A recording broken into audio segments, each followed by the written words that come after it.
So welcome to Andrew. I feel really fortunate.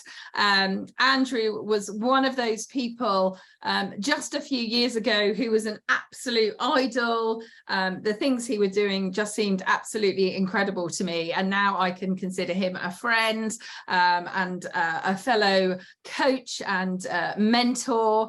And yeah, and in fact just spent a few days I just spent a day with Andrew last week on a kind of a mastermind, which was a great day, and it was really lovely to see Andrew. So any time I can spend with Andrew is great. So obviously this is called How to Avoid Trades and Still Make Big Property Profits. So who wouldn't want that? But what we'll do is, for those who don't know Andrew, would you mind just giving yourself a quick intro and a bit about just who you are, so that you can introduce yourself? Yeah, thanks, Emma. I'm Andrew Bartlett, and I've been in property for just over 20 years. Prior to that, and if you like, overlapping that, I was also in finance. I was in retail banking, had roles such as a local director. But from that, I went into property. Met this chap on a train, and that's how it started. We were chatting along on a train, saying, "Oh, wouldn't that make a good this, and wouldn't that make a good that?" And that's how we started.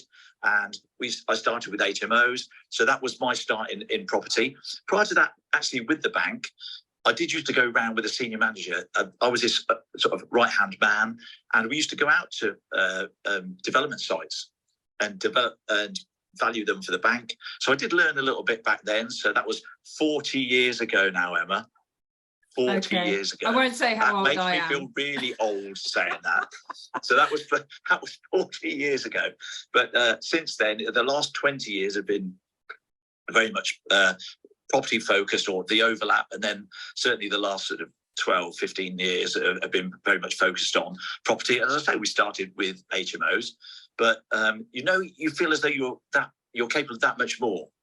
All right, and that's why we sort of, if I like, take mentorships ourselves, and that's why we mentor people or coach people now, because we've had the benefit of it, and we see the benefit, and we want to help others. So I got some coaching, and at the same time, we were really looking at that time, myself and my business partner, getting into commercial conversions. So what I like to call that is flipping on steroids. All right, because you can do one flip, you may do two flips at best. Usually most people manage, if they can really make it work, 3 flips a year or something like that. Whereas I say, why don't you do 18 in 9 months, which is what our first commercial conversion was, 18 flats and studios. So from there, I've continued flipping on steroids, doing the commercial conversions, a few new builds, but really mainly got known as doing commercial conversions. So taking those unloved buildings, those unloved commercial buildings, and turn them into properties, residences for people. And at the same time, I always think of, can you get 1 and 1 to make 3? All right, and 1 and 1 makes 3 when you take commercial conversion, you add it to SA, and if it works really well, you actually get a compounded effect, and you get more than just the 1 + 1. So for those of you that know me, and I can see there are 1 or 2 people that know me, and I'll just give a shout out to people like Anna, Craig, Beth. I think I saw Jit in there as well. Just 1 or 2 quick names that I saw joining on there earlier. I would say those people know me, and they know me probably more for that commercial conversion type of thing, because that's what made me, gave me a name, I suppose, or, I won't say made me famous or anything like that. It certainly didn't make me famous, but I suppose it got me noticed because I was doing decent projects. And that first project was 18 flats and studios 6 years ago. And from there, we just gone on to things like the engine shed, which certainly those guys would know about. Last year, we completed the conversion of a hotel to 15 apartments overlooking the sea in Whitby. So I don't believe in sort of going from place to place to place. If a place works, let's see if we can do another one there. So it's all about making the most of what we've got or what we learn as we go along. So yeah, so that's me. Commercial conversions, a little bit of development outside that, but of course, there's more to life than just that. Absolutely. So we're always looking for different things to do. Fantastic. So look, everyone's jumping on now. We were a bit bereft a moment ago, but everyone's jumping on. So guys, please, if you could just ping 6 people who you think would really appreciate listening to this, that would be much appreciated. And hi. Yeah, thank you so much. Well, listen, I've actually noticed that I've got 2 people on there that spent the weekend with me. 2 young ladies spent the weekend with me. That's good. I love that. I love that. Can I name check them? I can tell you, because I saw the pictures. It was Anna and Beth. Yes, it was up in lights, ladies, up in lights. I love it. I love it. Fantastic. Well, look, let's just do a bit, and I do also love Craig has said it depends. So as long as we can get that in as early as possible, because that is I should in fact have the t-shirt, shouldn't I? Because I think Craig did have some printed with it depends when coming to be coach. When I was coaching and Craig was with me, my favorite 2 words are it depends. And most answers start with it depends, because things, although we try and make them as black and white as possible to give people a steer when we're coaching them or whatever, you know, it's not as black and white as that. And you know, the it depends words, and Craig brought out his t-shirts. I think he'd have got a hat, glasses, tattoos, everything with the it depends on. And we had some great times and great fun with the it depends when we're going through our sessions together. I love it. Okay, so what I'm really keen to do, obviously, as we know, it's all about how to avoid trades but still make big property profits. But what I thought we might do, if it's okay, because you have done some incredibly amazing commercial conversions, is to kind of pick one, but also pick one that had some really great highlights of what might go wrong when you do have to work with trades, and why you might consider looking at not working with trades in the future, and talking about what we are going to talk about, where we're going to be looking at sort of paperwork rather than brickwork. So let's go through a project that you've done that, you know, is one of your amazing commercial conversions that may have had some interesting stories with the trades. I think let's go through one that's gone through COVID, that's had, you know, the contractors go bust. So let's talk about the Carlisle, because that's probably the easiest thing to talk about, of lessons learned, positive lessons, as in things that you did well and that really helped, let's say, the values or whatever,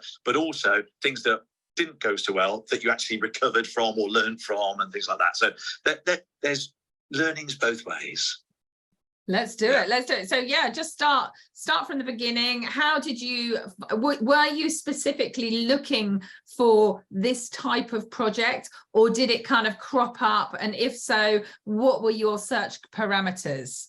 Okay, so the first thing, I'll go back on something I said earlier on, Emma. I don't believe in duplicating or, you know, going out into other areas that I don't know.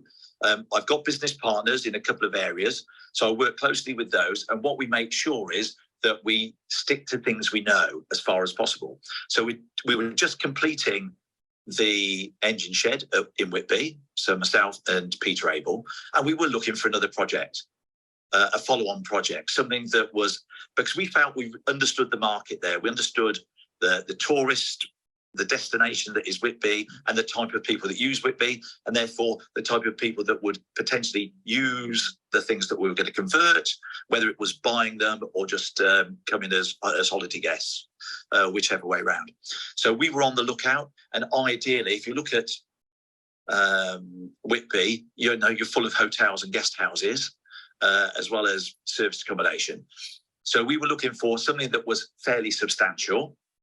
And we'd looked at 1 or 2 guest houses. They weren't big enough, you know, there wasn't enough money in it to start, let alone finish. So we decided that, you know, we'd look further afield, and that the hotel came up, the Carlisle came up. It had been on the market for a little while. And when we went to see it, so this is a first learning point, I suppose. When we went to see it, we always try and get there a bit earlier so we can do a bit of a recce. And by getting there before the agent, it also means that sometimes you manage to talk to the vendor a little bit beforehand. So this was the first thing that went in our favour, because we were going around the back, having a look, and it was a bit of a higgledy-piggledy sort of place. And this little voice says, "Excuse me, you come to have a look round?" And so we said, yes, we have actually. Well, the agent's not here, but would you like a cup of tea? Of course we would. We'll go in and have a chat. And I always say that you want to make sure that whoever's selling it makes you want to make them feel as though you are going to be the best custodians of their building. Because if they've been there such a long time, you want to make sure that you are on their side and they're on your side. And if you're going to look after that building, this person had lived there for 40 years. Wow. And it had been owned by their parents. Oh my God. Et cetera. Yeah. Wow. So a real generational they thing. basically lived there for about 40 years. So it was really close to her heart, you can imagine. And we got chatting. And the first thing she said is, well, you've got to know that I've already sold half of it. Yes, how do you sell half of a hotel? Oh my God. All right, so it used to be 2 different boarding houses, B&Bs, hotels, been made into one over time. And they were selling it, the agents, one half or the other half or all together. And they were finding that it was difficult to get people to buy all of it. Yeah. And for us, we didn't want half. It was all or nothing. Another of my favourite things, singing. So one of my favourite songs is Ado Annie's. For me, it's all or nothing from Oklahoma. And that's definitely what it was for us, all or nothing. Anyway, we were talking to her and said, well, that's a pity because we really wanted everything. We wanted the whole building, really. We're interested in the whole building. Well, I won't go back on my word. Oh dear, how are we going to get around this? And he said, but never mind, do you want to see some photos of the place? So, and all of a sudden we started to form a connection. Peter, more so than me, in fairness to Peter, because he loves history. We both liked history, actually. But we started getting talking and we said, well, if you want to know the sort of things we do, how we look after the buildings, why don't you come and see what we're just about finishing? And that's the engine shed. All right. Great news. Her father used to be a trustee of the engine shed. No way. Oh, you couldn't make it up, could you? So the next day she trundles off to the engine shed with Peter. And, you know, it just cements the relationship as far as, you know, they like us and they want to do deals with us. The agent arrives. He doesn't want to show us the half that's sold. You can't go in there because we've sold it. Right. So thinking on my feet, I said, well, at the moment, we've got electrics that run between both buildings that are shared. We've got gas, central heating that's shared. We really need to have a look round to make sure that we understand the whole. Weren't really worried about the thing. We just wanted to have a look. So yes, we got them sold on that. So at least we had a walk round of the whole building. But it was that connection. So connecting with the vendor is really important. I can't understate that because that's probably what's won us 3 or 4 different things across the years when it's been either a close tussle or like in this case they'd already sold that first half and her word was her bond. She told me she wasn't going to break it, but she did. So that was the first learning. Get there earlier, get to talk to the vendor, and that was really positive. I think the next thing was we obviously were waiting for the sale of the refinance of the engine shed to be able to buy it. And what kind of numbers are we talking about, Andrew? So what was it up for? So it was up for £695,000. For how many rooms? It was 28 ensuite bedrooms, plus dining rooms, living rooms, kitchens, and a couple of flats in inverted commas for staff and the owners. So about 11,500 square feet gross, I think, there or thereabouts, but 28 ensuite bedrooms. And what was when you went to view it, what were you thinking? Well, right from the start, having gone through and started the refinance of the engine shed, our view was that we were going to convert and sell. It was very much convert it to apartments and sell it, overlooking the sea, get a premium for that view.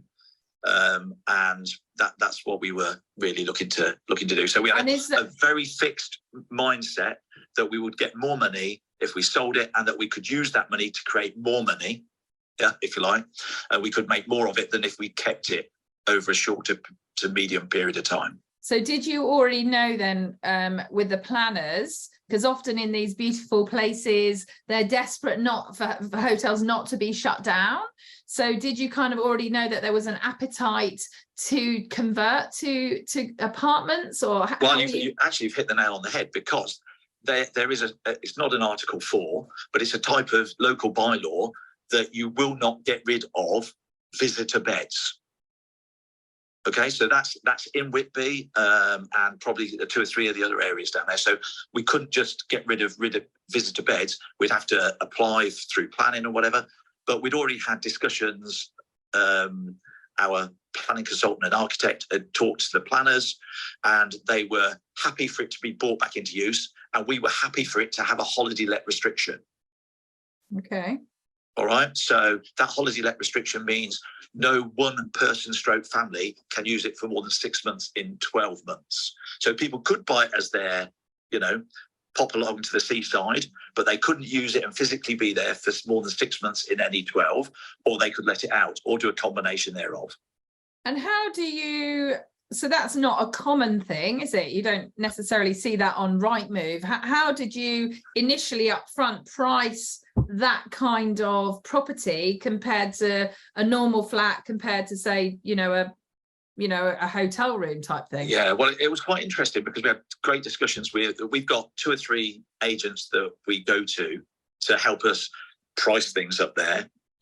And one of those agents actually came around the building and helped us with our layouts and pricing. So that was really useful. But no, we go to the agents, and we were basically told, actually, it'll almost have a premium there, whereas in Cornwall it gets a slight discount. In Whitby, it was almost like it gets a small premium. So, yeah, it was quite an interesting conversation. Wow, that is amazing. So did you sort of inherently, you felt very confident from your discussions with the planning that potentially, because you were going to have this holiday let restriction, it was still basically visitor beds. Was the hotel Correct. shut at that moment? Yeah, so it had been closed for 2 years. So it's actually bringing it back into use. So that was another of our big pluses. It was bringing it back into use. And just by coincidence, our plans put back in, would you believe it, 28 bedrooms again. Okay, so it was literally perfect, like for like, so to speak. Yeah, like for like. And there were, I think, 28 bedrooms, 35 beds. I can't remember the exact number, but the exact number of beds, exactly the same. It's going to be the same. More by luck than judgment. Okay, great. So we kind of jump forward. You found this negotiation. Presumably the other party fell out of bed, or did she fall in love with you too? We couldn't afford to buy it all. Okay. So how do you buy half? So we reverted to buying half a hotel first. Okay. All right. Like so one of the things that that I like to do is use a SAS pension to help finance things. And Peter, my business partner, had his SAS pension. So because we hadn't sorted the refinance of the engine shed, Peter's SAS helped us to buy the first half of the Carlisle. Okay. And we then took an option on the second half and had, I think it was about 6 months to complete on the second half, which just gave us enough time to get everything sorted. And so did the other person drop out, or? Well, they didn't have any chance of dropping out because it was sold to us, and we hurried along to get all the paperwork sorted. Fantastic, I like that. So was it kind of like it was the colour of your money that kind of drove that, or was it relationship? I think it's 2 things, isn't it? A, the relationship was formed. Do we want to sell to this person, yes or no? Or who do we prefer to sell to? And I can't say it was me. I'll have to say it was Peter, because he did more on that front than me. I don't want to take credit where he really needs all that credit. So I think that was number 1. Number 2, it sold it at the asking price to one person straight away, albeit that we did buy it in 2 halves. That they hadn't got to keep going looking for other buyers, and I think that was a real benefit for her, because her mother still lived in Whitby, and I think it made it easier to sort of do it all at once and not have it split between 2 people. They needed the sale. I'm not going to say any more than that because it would be unfair, but they really needed the sale to get along fairly quickly. So kind of just at this stage, top line numbers, this is kind of upfront what you understood. So obviously the purchase price was 695. Yeah. So what was then going to be the renovation? You obviously bought it in two halves. I don't want to sort of complex it too much. No, could you kind of throw out a few numbers? Do you want to go? So roughly, we thought it was going to cost us roughly, including finance, so conversion, purchase, fees, conversion, services, everything like that, and finance, roughly around £3 million, or just shy of £3 million. Okay. Now, this is where your next bit of learning comes. Some of you out there may use either Nimbus maps, property data, various data to help you price things, as well as doing your own comparables. If we'd have just looked at Nimbus, so I did use Nimbus to look at it. I think the average was 200 and something per square foot. All right, so really, if we'd have used that, we would not have bought it. All right, because but those comparables were all not sea facing and all a road or two back, not sea facing. So that's why it was really important to understand what the values would be. That's why we got the agents round. So that's quite punchy then, isn't it? So from Nimbus, you said it was 11,500 square foot. That would have only had a valuation of 2.3 million, and you were already in at 3 million. Correct. Oh, you got some guts there, Andrew. I thought you were going to say I've got some big ones. I nearly did. I thought I had to think quickly. My word. Doing these numbers, we were looking at these numbers and what you mustn't do is you mustn't force them to make them work. As soon as you start forcing them to make them work, you're actually making a mistake. So for us, it was making sure we still did our due diligence along the way, making sure that, okay, if we sell these, what can we sell them for? The other thing was, when we first looked round, we could have done what I'd call a cheap and cheerful that would have been a lot cheaper conversion. But I can remember the numbers because we only looked at them over the weekend. I think that would have given us a GDV of just over £3 million. But I think the overall cost would have been 2.5. Okay. Now, once again, I wouldn't do that project for that percentage of profit because it's too thin. Yeah. All right. But that was doing a cheap and cheerful, and not everything would have a sea view. And with the agents, it was quite clear that we needed to make sure we had a sea view because that's where the money was. So the average-ish, I think, pounds per square foot we achieved was around £400 a square foot. It was just, bearing in mind, obviously you've got communal areas, so we've got just under 10,000 square feet of actual usable space. But most of that space inside the building was usable because we took great big staircases out, put the staircase and put a lift in, 6 stories, didn't have a lift, put a new lift in, and that allowed us to go from back to front, and everything had got a sea view. And that's something that if we'd have gone for the cheap and cheerful, would have had 22 flats worth not much more than 3 million, 3.2 million. But as it was, by doing that and talking to the agent, getting them to justify their numbers. In fact, their numbers were slightly lower than ours. And we made them put them up, and we sold them at what we suggested. And we could have probably got more. I mean, we sold most of them at least 12 months in advance of finishing. Amazing. So what was your GDV with this real sort of change around and having it at a much higher level? And cleverly, it sounds like you cleverly kind of jigged things around to enable, is it kind of long, thin property? Yeah, is that how it works? They aren't that thin. Yeah. I mean, they're probably at least 8, I'm just saying 1, 2, 3, 4. I'm just trying to think how wide they are. 5 meters wide. The 2 bedders are 5 meters wide. So it's not thin. But they are longer from the back to the front than they are wider. Yeah. Yeah. And what was the GDV? 4.2 million. And so you were basically all in at 3, and it was going to be sell it at 4.2. Yeah. Okay. Correct. Amazing.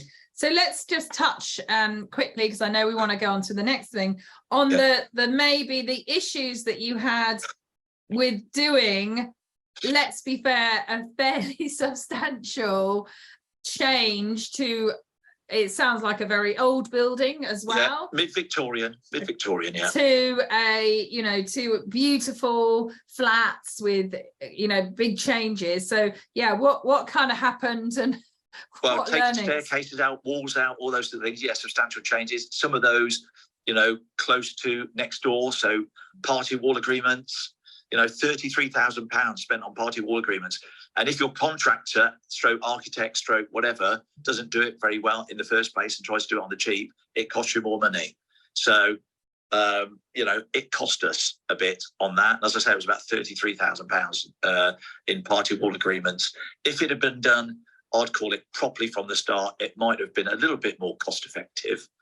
But I think the biggest challenge was the fact that we just got into COVID. So the 3 or 4 biggest challenges. Number one, we've just got into COVID, and that means it's got to go to the planning committee, and the planning committee are all my age or older mostly, aren't they? You know, councillors, local councillors are usually my age or older. They're 60 plus, aren't they? You know, let's be honest. And how many of them at that time knew how to use Zoom? None of them. None of them. So funny. All right. So because nobody knows how to sort of use Zoom, they've got to all be trained. It takes them 5 months to be trained how to use Zoom. God. So we've bought this place, and now we can't get our planning because COVID has hit and they don't know how to use Zoom. So we've jumped through a load of hoops in the meantime before it's gone in front of the planning committee. And when it gets in front of the planning committee, they love it. And it's the shortest item. It's still on YouTube, on their YouTube or something. You can still look at it. It's the quickest one that ever took place, I think, that day. So they loved it, but it just housed up for 5 months. That's 5 months of waiting. That's 5 months of cost. That's 5 months of finance. So that was the first issue. What about the second issue? Well, we took on our contractor. We knew at the time that our contractor's, let's say, balance sheet wasn't the strongest ever. And we discussed it with the bank, and we realised that was a risk, but we were all prepared to take the risk, including the bank, and we needed to keep an eye on it. However, obviously, COVID happened, and COVID stretches things out. COVID brings more prices, you know, 25%, 30% price rises to some materials and whatever, and they were struggling, and they were spread too thin, and they probably under budgeted for certain items anyway. All right. And we knew that from the start. So we let them use some of our contingency because we recognised when they gave us the costing that some items were underpriced. For example, the kitchens were underpriced compared to what we wanted as a spec. So we allowed them, you know, to use the contingency, some of the contingency for that. We also found that, you know, I talked about this nice lady that let us in and shown us around. They like to sort of repair things in a Heath Robinson style, all right? Or if they needed a bit of extra room, oh, well, let's shove that up in the roof space. Well, we can't get it in. I know, let's cut that bit of wood out. Oh, my God. Yes, quite. Yeah, let's cut that bit of wood out. And what they did, they removed some members in the roof, and actually it weakened the ridge beam, and we couldn't tell that until we started stripping out in the sort of loft space, and found that we needed to replace the whole ridge beam and therefore take the whole roof off. And we've got, I don't know, £7,000 or £8,000, I think it was, in there for that. Plus we were going to put new dormers in. So we're going to have to strip some of it anyway. And we'd got a separate budget for that. But that was probably an extra £25,000 on the size of that roof. Wow.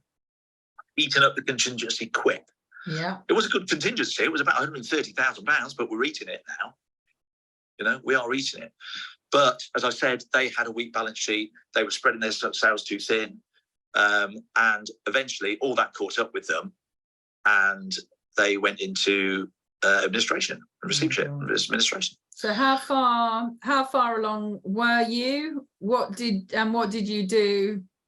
Yeah. Okay. So I reckon we were at best halfway along. Okay. And at that stage, you know, you either, I suppose, sink or swim, don't you? And we had, I think, 3 or 4 options. Option number 1, give up. No, come on, it's an option, isn't it? It wasn't an option we were going to take, but it is an option. Yeah. If you give up, you're not only giving up the potential profit, you're actually giving up You're going from profit to loss. We're going to lose money. Nobody wants to take in a project rescue like that when it's not even half done.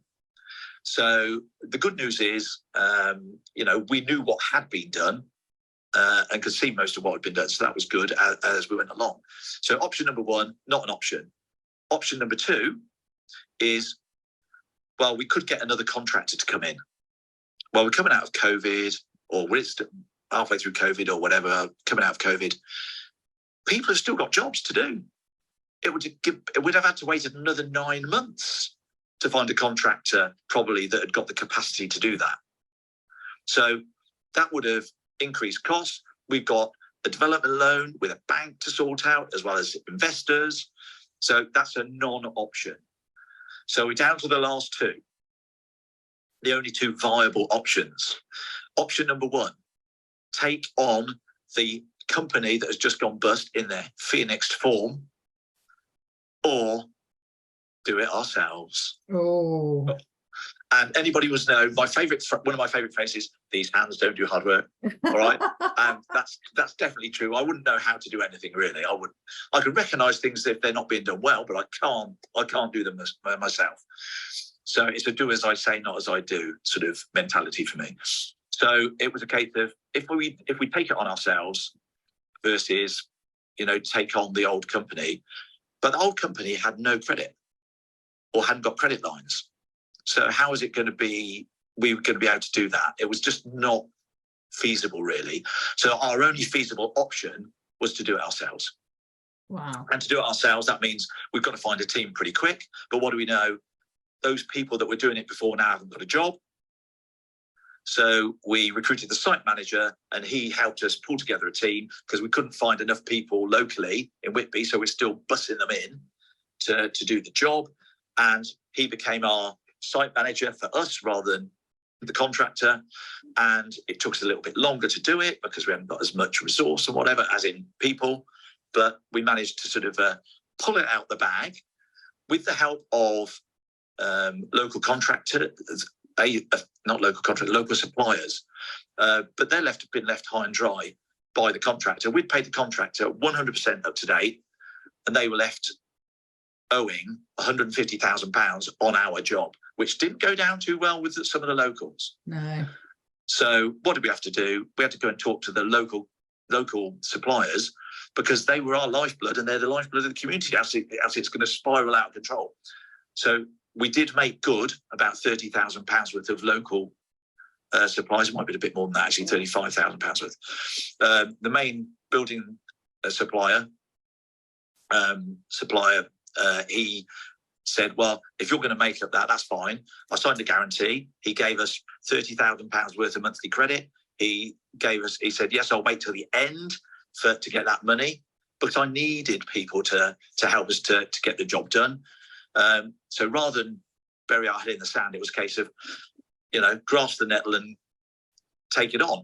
And what I did, I used the engine shed to invite the contractor, the suppliers round, so they could see what we'd already got and what we'd already done. Again, a bit like we did with the lady, and we negotiated there, so they could see what we were about. So it's not our problem. It's our problem, but it's not our fault, was the sort of message. We take responsibility for what's got to be done, but we need to move forward together to make it work.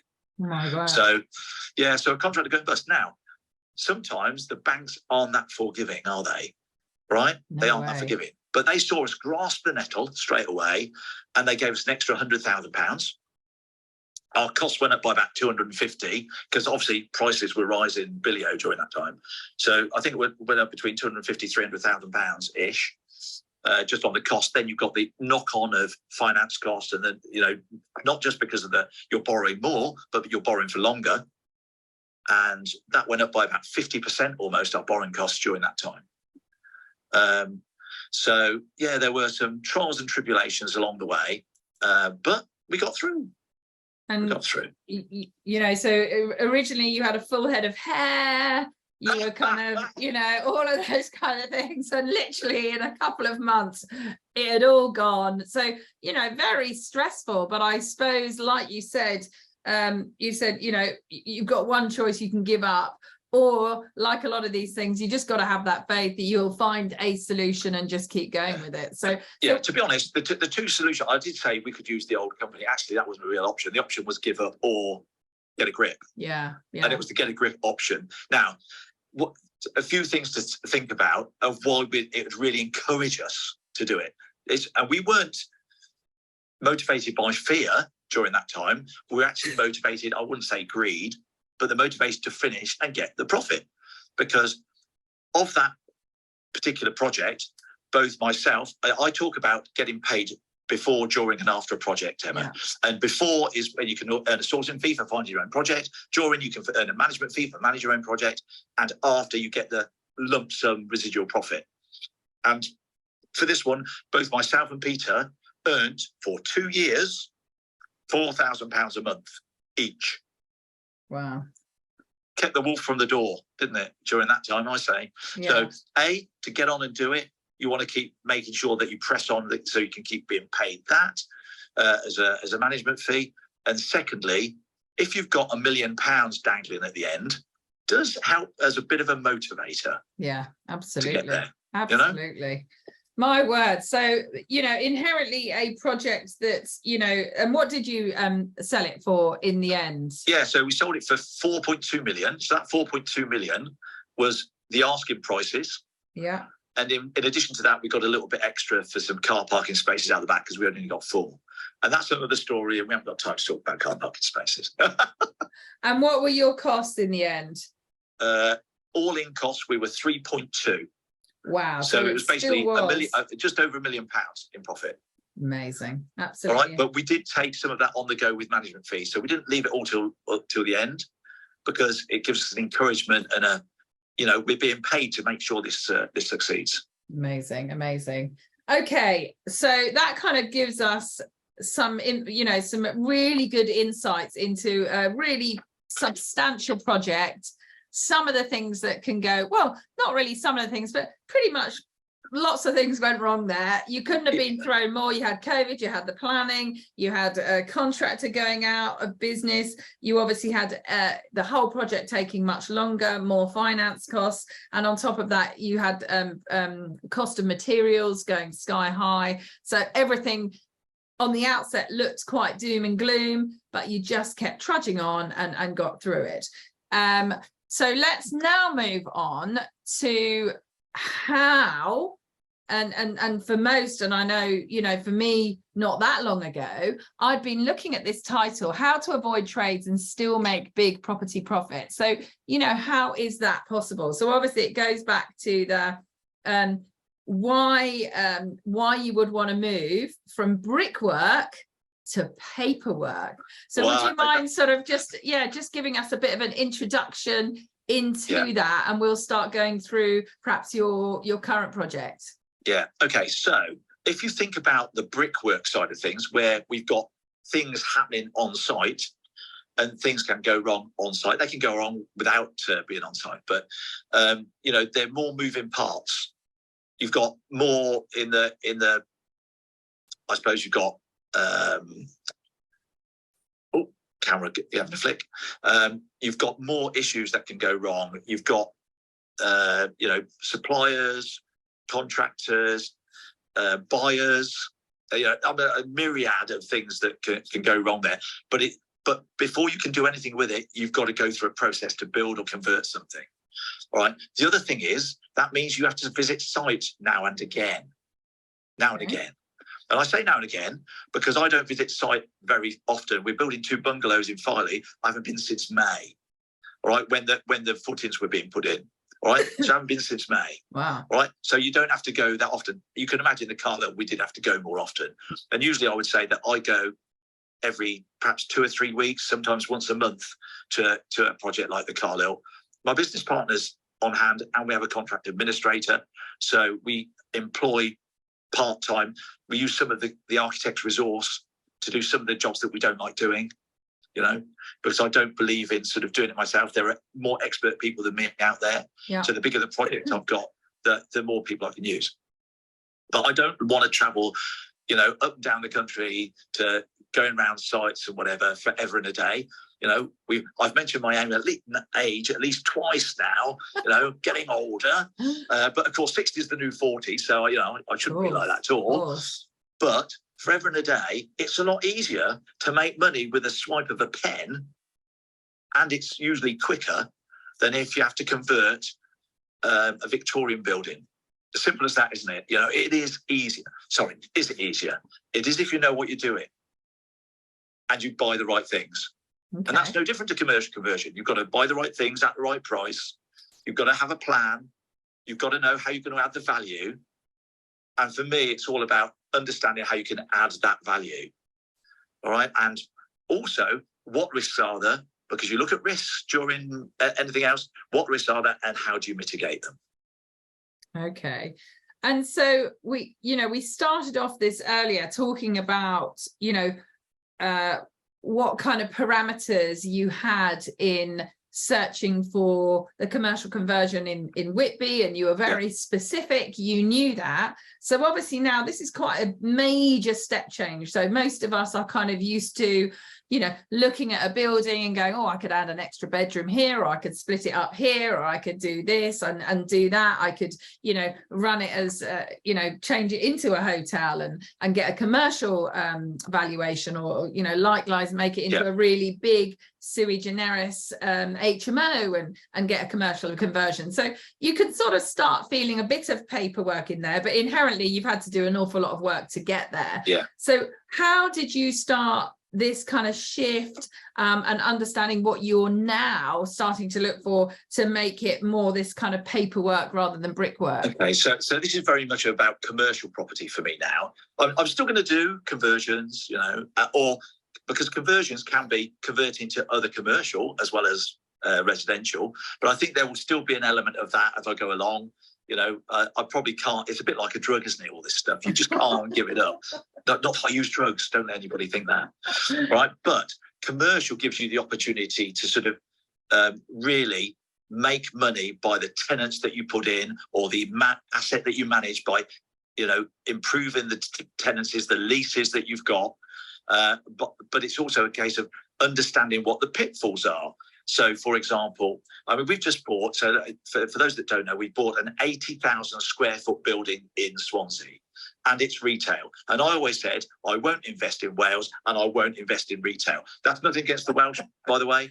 It's just it's got different planning laws and you can't use permitted development and things like that. So that's what put me off before. So it's nothing against the Welsh. Love the Welsh. If there's anybody from Wales, I love you. All right. So just in case. But for me, it was a case of it's slightly different rules there, which is what would have put me off in the past from doing conversions. And I wouldn't actively go looking. So that's the first thing. The second thing is retail. People obviously do shy away from retail quite a lot, and with the internet and things like that, everybody's thinking, "Oh, I don't want to go there. That sounds horrendous." Yeah. Lenders will not lend as high a loan to value on retail as they will, say, an office or something. Yeah. That's got to change because people don't go into the offices so much now. But it's a fact. So for me, it's a case of looking at what are the opportunities. It's all about improving the leases that are there, putting new people in where there are gaps. And in this case, there's £30,000 of 30,000 square feet of empty uppers there as well. So what can I do with that? So we bought that on the. So how did you had to step back just a couple of? So how did you find this? And again, the kind of parameters, is it kind of you were looking in the same places potentially to find any commercial properties? You just got a few different ways of what you're looking for? I use Property Link a lot. So Property Link, States Gazette, Property Link a lot to bring me opportunities. You can set up alerts, it's brilliant. And it brings opportunities. So you set it up to bring investment opportunities as well as, let's say, properties that you could convert. And for me, it was a case of I'm going to continue looking there. Where else do I look? And I've been studying the auctions for quite a long time. So especially the commercial auctions, understanding and getting a real understanding of values of certain types of building, certain types of tenant and things like that. So, for example, I looked quite intently at one stage at funeral directors. Dead cert, haha.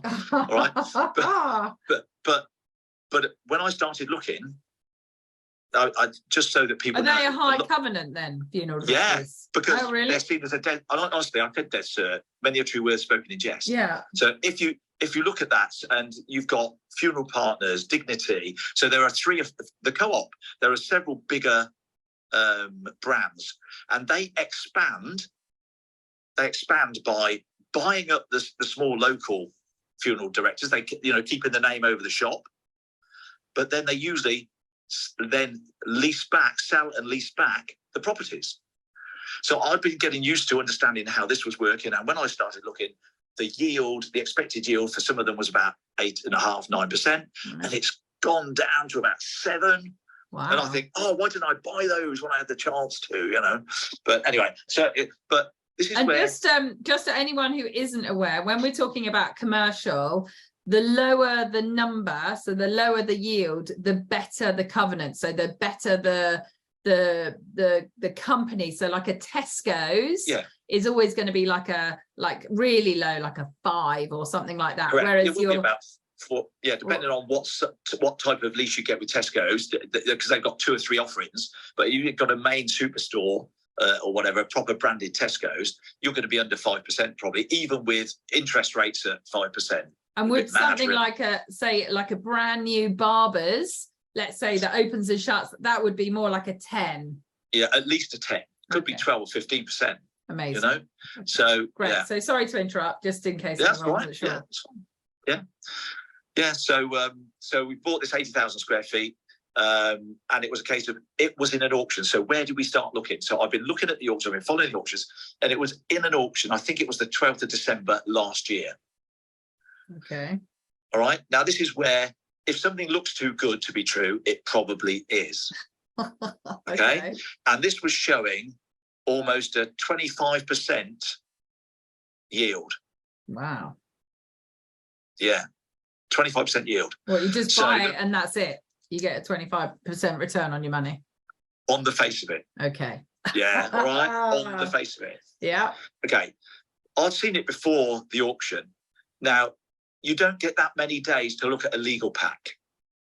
And when there are 58 documents, oh my gosh, and most of them are out of date, and I think I'm okay at looking at those. I can usually figure out most things. But it was quite obvious that most of them were out of date. And the main tenant, the number one tenant, who was paying £290,000 a year, that one tenant had only got 2 years to go on their lease.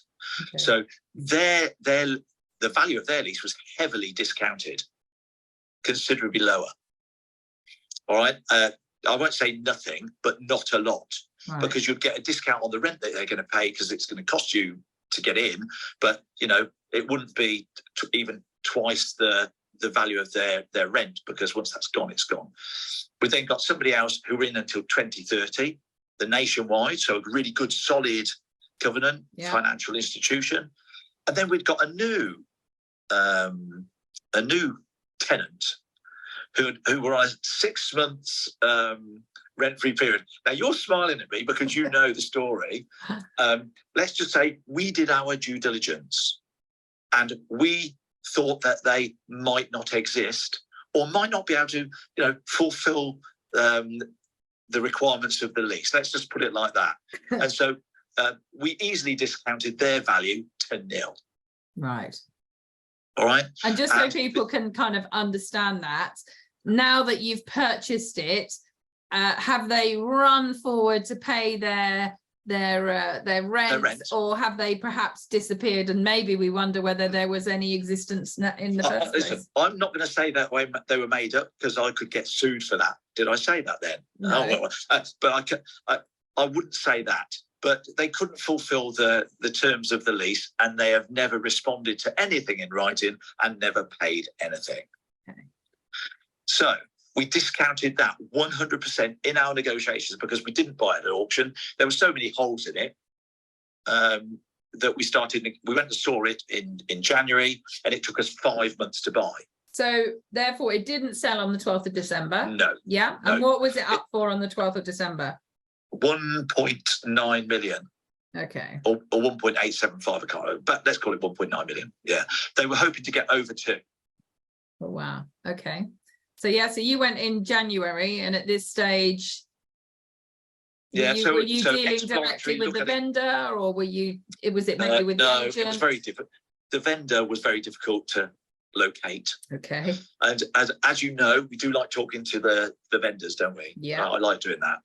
So we went round and we're going through the chap at the auction house, and after a lot of toing and froing, we agreed a price, and that price was, I'll tell you what it was 1.8, but discounted for the rent from the, I'll call it the third main tenant, yeah, until it was paid, in which case we'd pay it over within 5 days of receipt.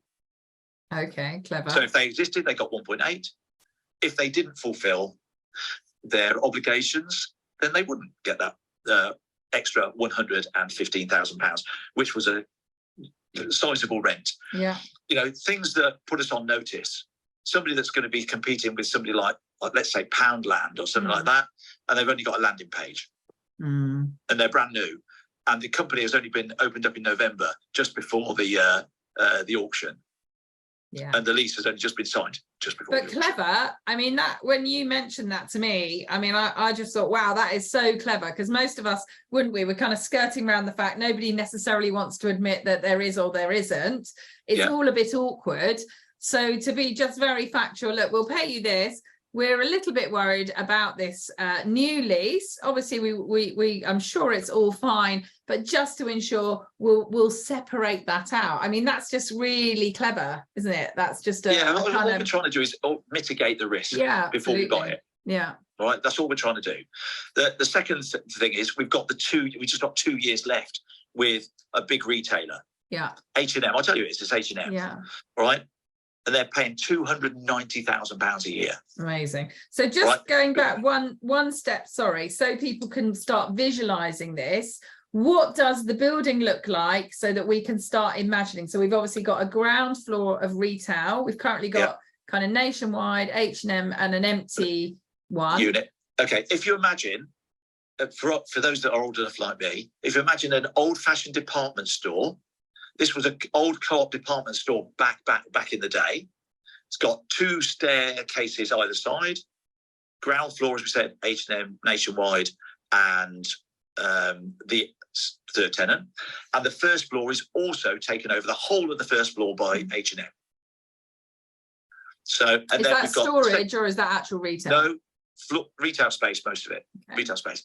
And then on the second floor, it's empty, and the third floor is not as big, and that's empty too. Okay, so you've got two floors there. Okay, fantastic. So you've taken it on, you've got these things. So what was the plan, and what is the plan, and how's it all progressing?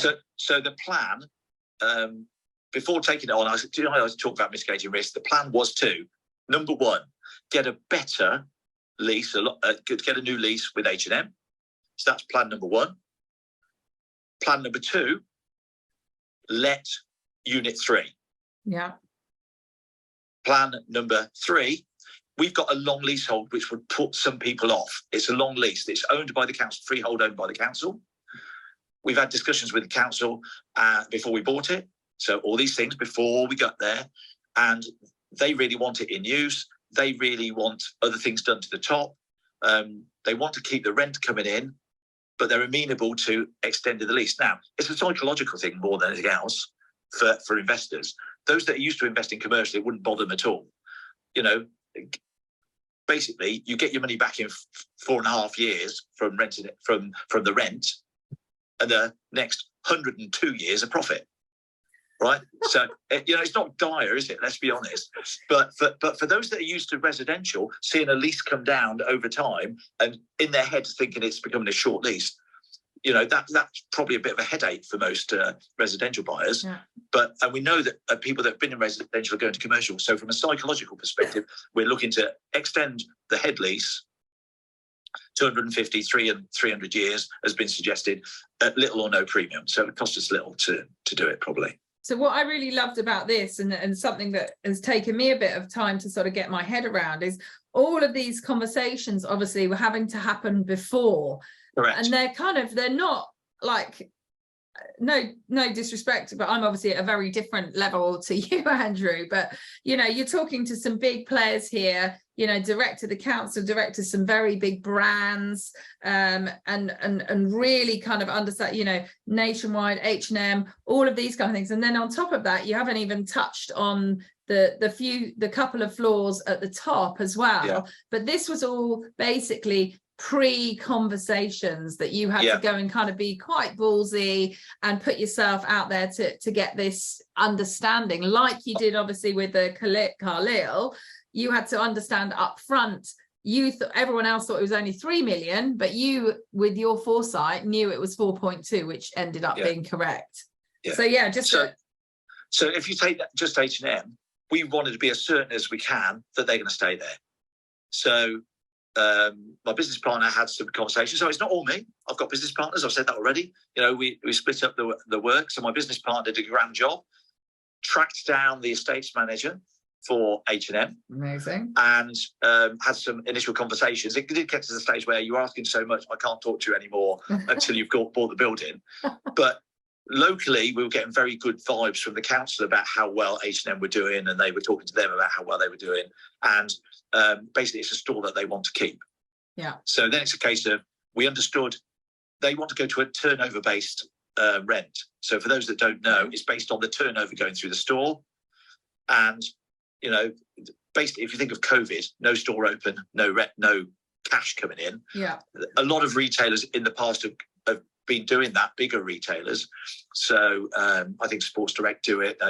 Quite a lot of retailers do it, and they've been turning their leases into those. So Andrew, do you want to turn your light on, because we're slightly losing you? Oh, I'm sorry. Am I going into the dark?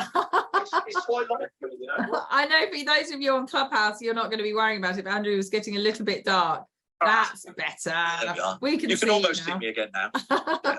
Fantastic. Okay, so you obviously had that conversation up front with those ones, and then what's happened with the top as well? Okay, so to be honest, if we sort the bottom out, the top will sort of look after itself. We haven't been too bothered, but when we bought it, we knew it had got planning for something like a 47-bed HMO or a 43-bed apart hotel.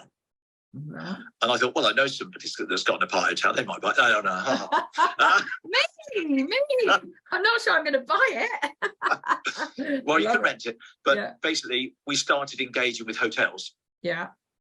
And we've got 3 hotels that are interested. And an operator that quite often operates it for various hotel owners. And I'm not quite sure whether it's good or not, or bad to say who they are really. But you don't need to. But what another interesting thing for me is I didn't know, and again, I've got a small apart hotel, but I did know that a lot of these big brands, they don't necessarily even own their hotels. They actually just rent them. It's like a glorified rent to rent. And then on top of that, they don't necessarily even run them themselves. No, they don't. So it's it literally is like a managed rent to rent scenario, but just on a much grander scale. So what would you need to do to make those 2 floors really attractive? How far would you have to get it there? Well, it depends on whether we have to do the work ourselves. But assuming that we have to do the work ourselves, then it's spending about £5 million. Wow. Because we've had a indicative costing. Okay. All right. And the value of that would then be about 7. Wow. And that's just for the top 2 floors. Yeah. And then if you imagine, it's actually putting another floor on, I think, for that as well. Okay. Yeah. Or rejigging the first floor and H&M having less room. That's probably that's another option. But we'd actually calculated to put another floor on. Okay. For that money. Wow. But what you were saying is when you went in at the beginning, it didn't really matter what those top 2 floors were doing, because if the bottom 2 floors work out, then that is a bit like a much bigger version of a shop and uppers, where quite often you can buy a shop and uppers, convert the top into flats, and then suddenly you've got a free commercial downstairs. And for us, it was, you know, if you it was really the ground. I know H&M were across the first floor, but it was almost like saying, if we've got the ground floor, because they were sort of part of the ground floor, if we've got the ground floor sorted, we've got time to think about or worry about the others, because it doesn't affect. We actually discounted any value from that in our calculations. Wow. So where are you kind of at now, and where do you kind of want to go, and again, sort of numbers? So you'd said that you bought it for 1.8 minus. No, that's what. We didn't in the end. So we actually paid just the. They agreed just to pay the net in the end, so it was 1.685. So that was minus the 115 or whatever it was for the lease that didn't come through, so to speak. Plus, obviously, we had costs involved in that and whatever along the way. So we are roughly in for about 1.8 there or thereabouts. Okay. Yeah. But if we look at the value, Nationwide are paying £100,000 for their rent alone. Right. So if we look at that as a value, that's probably worth, I don't know, 1.5 million, because they haven't got any breaks. They're there till 2030. So that in itself is worth probably almost £1.5 million. So the rest we've got for all, I can't say for nothing, but for very little. Yeah. So H&M, we started the decisions. We went out 2 weeks ago and met with the estates manager. She's now coming to Swansea. They've already said they want to keep it. They might want to resize how much floor space they've got. That's fine. They've got a new compact store, they call it. We understand that, but they want to go to a turnover base. Well, it doesn't matter how much floor space they have. They can have less space, same turnover, and pay me the same amount of money. I'm happy. And that's their model, is it? They kind of managed to pack it into a smaller space, but still. Yeah, I think they call it a compact store. Their new compact store design. Now, they might keep it as it is, but we don't know yet. But we're waiting for it to come out in the next few weeks. And she's wanted to get the deal done before we get to the last 12 months. So by February, we want to get that all sorted and whatever. So, and with that, I know that when we've talked about this, you talked about kind of looking at the other providers in the area. You were able to find out, you know, where that particular store was in the pecking order in the whole country. So you kind of had an indication that it wasn't like a rubbish store that's about to be closed or something like that. Correct. And it's also, if you look at where it is positioned in Swansea, it's got Primark. If you think of whoever its, I suppose, competitors, River Island a few doors down, Primark just behind. I'm not saying Marks and Spencer's are a competitor, because they're probably not in that market, but obviously they're retailing clothes. But it's in the area where those main providers are. So if it's not going to stay, it's going to leave Swansea. Yeah. All right. So and where's it best based? It's best based where it is. So, you know, again, you know, you can't say that there's no risk. There's still. Yeah, but without being sort of overconfident, we are quite confident that we will reach a suitable solution. Amazing. So with this one, just to draw it to an end, because I know we're kind of running out of time now, but with this one, so we've talked about, you know, paperwork, and, you know, there's a lot of kind of paperwork things going on, and it just, wow, it's mind-blowing for me. I find it incredibly interesting. So what is your plan? Is this just going to remain a paperwork exercise? Is this something that you're literally going to increase or, you know, get the leases, new leases into place, and then are you going to like sell it on, or what's the kind of thought process? Okay, so the first option was, if we can just manage it, then we've got the option to sell it to somebody else. All right, so that's option one. So H&M, fairly confident. Without being overconfident, Nationwide, obviously still sorted, don't need to do anything for them for a little while. And today we've got the heads of terms for Unit 3 for our new tenants. Oh, amazing. Yes. Amazing. And we've also got some unused space down below, which was previous of dark hole storage space, and we've got another tenant going in there. Wow. So it's without getting too excited, it's been a relatively good day. But if I say that just those 2 tenants will probably increase the value by £1 million, and we've only owned it for 3 months. Wow. That's probably the easiest way of describing it. So, but anyway, so then the ideas are, if we get that sorted, as well as the hotels, we've got another option, which is potentially to put social housing in there. Okay. But the first thing is, if we get the first bit sorted, then we know what we're, excuse the pun, building on, to decide what we're going to sort of do the rest with it. And we could sell it, but if our yield is still phenomenal, then there's no reason to sort of, do anything else really. We might even keep it. Who knows? So the idea at the beginning was actually sort the leases out, turn that, sell it on. But, I'm not saying I'm falling in love with retail, but. So it's just basically inherently, without even doing anything to the second and third floor, it's a massive cash cow. But basically, we could be anywhere between 1.2 million and 1.5 million by the time we've added value, by the time we sorted H&M lease and the 2 new leases we've got the heads of terms for. Wow, that's absolutely incredible. Yeah. So what you're talking about, that'd be about additional 3.3, be roughly about 3.3, I reckon. Yeah, something like that. And what would be the income? Just the rental income? Okay. I'll be careful what I say, just in case people from H&M are listening. I don't want them to think that I'm. Don't say any names. Just have some round numbers. We don't want to have any problems. 1, 2, 3, 4, a minimum of £400,000 rent, even after the renegotiation with H&M. Amazing. Wow, well, that's absolutely incredible, Andrew. And, is this something now, I don't know, this is maybe a silly question, but, are you now looking for this type of project? And, this seems like a diamond in a huge haystack here, or are these out there? Well, certainly I would say these are out there. But you need to make it's wheat from the chaff, isn't it? Yeah. And there might be several that look exactly the same, but may not have the same potential or potential end result. So it's a lot about doing due diligence. And one thing I would say to anybody is, don't just buy an auction just because of the headline number. I mean, people could catch a cold easily. I mean, we were offered £200,000. Somebody rang me and offered me £200,000 just to assign the contract before we bought it. So I could have made £200,000 without even buying it. Wow, that is paperwork, isn't it? Yeah.